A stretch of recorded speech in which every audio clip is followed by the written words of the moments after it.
होइन विदेशी ऋण नलिकन देश चलाउन सक्नुहुन्न भने छोडिदिँदा हुन्छ त सिंहदरबारमा हामी आउँछौँ होइन हो माननीयज्यू, तपाईँले यस्तो कुरा गरेको सुहाउँदैन क्या।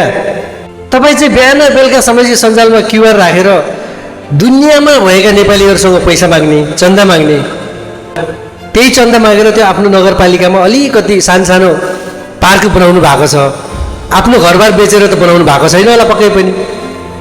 अनि अर्को कुरा माननीयज्यू, सरकारमा जानको लागि के कति सिट चाहिन्छ भन्ने कुरा तपाईँलाई त थाहा नै होला। सरकारमा जानको लागि बहुमत चाहिन्छ। तपाईँको पार्टीले 7वटा सिट मात्रै जितेको छ। सो तपाईँ प्रतिपक्षमै बस्नुहोस् क्या। प्रतिपक्षमै बसेर पनि सरकारले राम्रो काम गरेको छ भने सरकारलाई साथ दिनुहोस्, नराम्रो काम गरेको छ भने खबरदारी गर्नुहोस्। जनतालाई झुक्क्याएर जनतालाई जे पायो त्यही भनेर सुनाएर केही हुनेवाला छैन।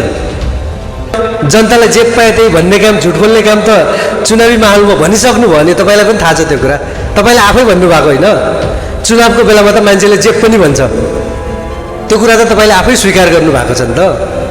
अनि अहिले जनतालाई जे पायो त्यही भनेर हुन्छ? तपाईँले केही पनि गर्न सक्नुहुन्न क्या विकास।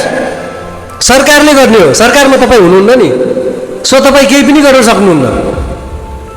जनतालाई नझुक्क्याउनुहोस्। कुनै पनि सरकार आओस्, देशमा हुने विकास भनेको सरकारले गर्ने हो क्या। प्रतिपक्ष पार्टीले आजसम्म विकास गरेको छैन। के साह्रो जनतालाई भड्काउनु सक्या हो?